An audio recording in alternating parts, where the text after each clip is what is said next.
Culinary Math, Chapter 5. In this chapter, we are going to talk about how to convert weight and value mixed measures.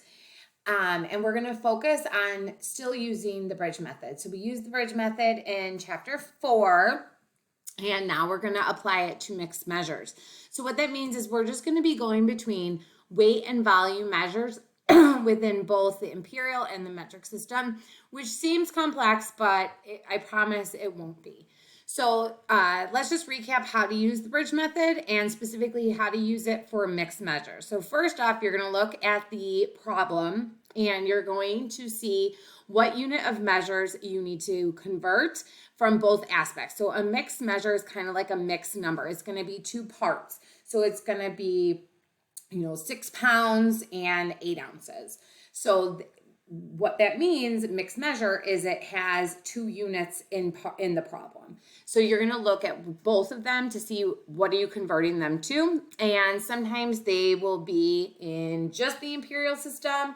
Sometimes it will be the imperial and the metric. So you're going to have to look at the equivalency charts. And I have some more specific ones that will be more tailored to these problems in Chapter 5 that is printed for you. And we'll talk about it. Just to recap how to use the bridge method. So step 1, if the unit of measure that you are converting is a whole number, you're good to go. You're going to put it over a 1, just like we did in chapter number 4. If it's a fraction, you'll have to divide that number to make it a decimal, and then you'll obviously put it over 1. Step 2, you're going to place that multiplication sign next to it. You'll draw that fraction line, and then you will put in the units of measure. The unit of measure to be removed will be written on the top, and then the one that it's being converted to will be on the bottom. So step 5, you'll enter the numbers to create the equivalency. So you'll need to look at the equivalent charts that are necessary for that. Step number 6, you'll multiply straight across. You'll disregard the different units of measure. And then step 7, you'll reduce the resulting fraction to the lowest term or simplest form. And then you'll cancel like units of measure, carry over the remaining unit that needs to be answered. And we'll see some examples on the following slides. So first off, some key equivalents that you're going to be using, and again, this is printed for you, is the 1 ounce to 28 grams, 16 pounds converted to 16 ounces, which is our imperial system, and then which equals a half a kilogram. And then we have the 1 kilogram is 1,000 grams or 2.2 pounds. So this is a big one that we'll be using.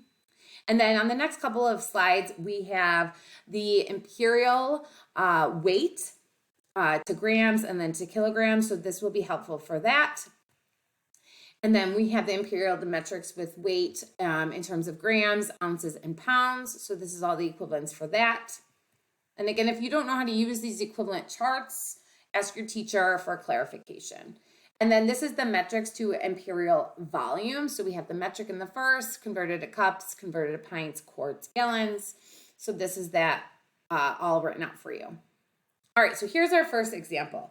The recipe calls for 12 pounds and 12 ounces of sugar. This is a mixed measure, 12 pounds and 12 ounces.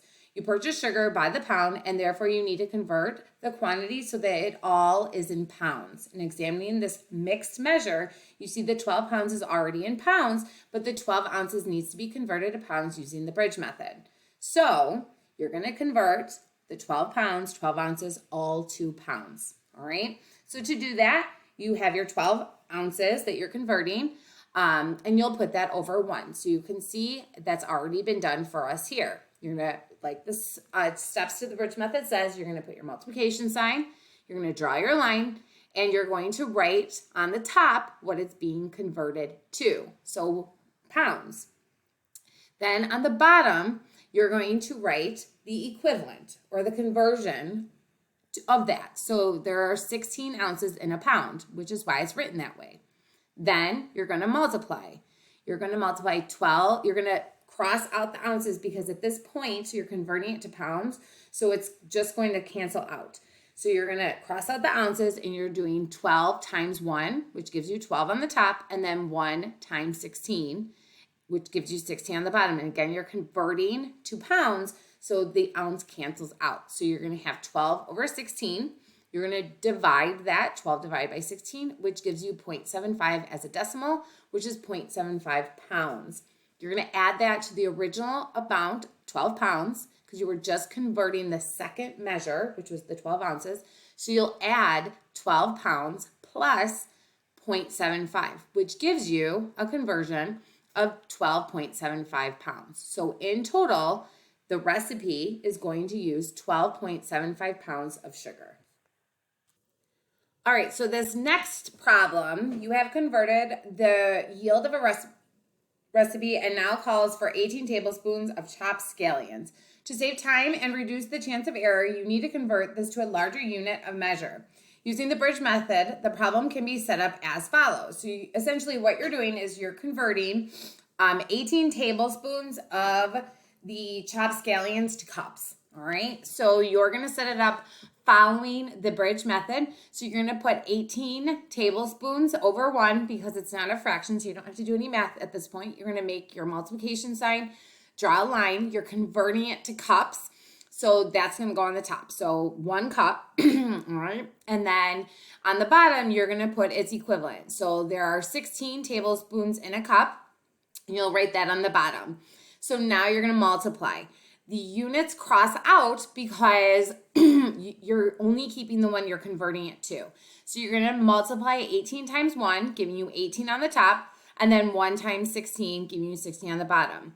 Again, the units cross out, so the only one that stays is cups because that's what you're converting it to. You're going to take 18 divided by 16, and it gives you 1.125 cups. So with that being said, that's what the answer is, but that's not reasonable to ask someone to measure the 1.125 cups. However, knowing that there are 16 tablespoons in a cup and 16 divides evenly into 18 one time with a remainder, 1.125 cups is equivalent to 1 cup plus 2 tablespoons. All right, so that is your answer. If you have any questions, ask your teacher or make sure you're always looking at the chart, looking at the steps, etc. Okay, here's another example. So this is a two-parter, so it's a little bit more complex. So a recipe calls for 30 milliliters of vanilla. How many tablespoons do you need? There are 2 steps to solving this problem, so you'll have to set it up a couple of times. So first off, you have 30 milliliters, all right? And you are going to convert that first over to liters, then to ounces, and then ounces to tablespoons, and then to teaspoons. So you'll see all of the amounts done here, or all of the calculations done. So you'll always start it, convert to fluid ounces first, but you can't just do that first. You need to start with the liters because you only have milliliters. So it goes milliliters to liters, then to ounces, and then you'll convert from the ounces to the tablespoons, and then the tablespoons to the teaspoons. So you can see that all done here for you. And again, I'm not going to read it word for word, but the more you do the bridge method, the easier it is. But always start over 1, draw your multiplication line, whatever you're converting it to, and then you do your division, and then you have your answer. Again, this is multi-steps. So how do you know if you need to do that? You just need to look at the equivalency charts of how milliliters will be converted to tablespoons and then break it down from there. Again, if you have any questions, ask your teacher, reference the equivalent charts, etc. So these are some imperial to metric conversion calculators, and I'll have these all accessible on Schoology for you. So you can kind of see, this is pounds to you can switch it from the imperial to the metric, etc. So that is, you can just plug it in there if that's going to help you. Then we have volume conversions, imperial to metric conversions, recipe ingredient conversions. So there's a bunch of tools online that can help you, and you're more than welcome to use those. And that leads us into our written practice problems. So again, there'll be a separate video for the practice problems. These problems are a little bit more complex, so you might want to just listen to the video and go through as I explain. If you know how to do them, then please, by all means, attempt them and then check the video for accuracy. Again, ask your teacher for any help if you need it, clarification, and always reference your equivalent charts. Thank you.